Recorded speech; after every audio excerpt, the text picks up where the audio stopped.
কথা নাই, নবীজির চোখের পানিটা মুইসা তিনি চলে আসবেন। এমনি মহিলা ডাক দিয়ে কই, রে যুবক, এই দিকে যাবা না ওই দিকে যেও।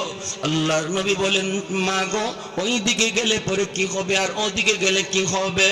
কয়, বাবা ওই দিকে যদি যাও মুহাম্মদের সামনে পড়ার ভয়, মুহাম্মদের সামনে পড়ার ভয় আছে রে বাবা, এই দিকে তুমি যেও না। তোমার মতো যুবক আল্লাহর জমিনে আরেকজন আমার নজরে পড়ে নাই। বাবা তুমি এত ভালো, বাবা মুহাম্মদের সামনে পড়তে পারো, ওই দিকে যাও। এইবার নবীজি চোখের পানিটা বইসা কয়, মা গো, মুহাম্মদ সম্পর্কে তোমার ধারণা কেমন? কই, বাবা ধারণা তো ভালো না, মুহাম্মদ তো অনেক গরম মানুষ, খালি গরম কথা, খালি গরম কাজ, নরম বলতে কিছু নাই, শুধু রক্তপাত।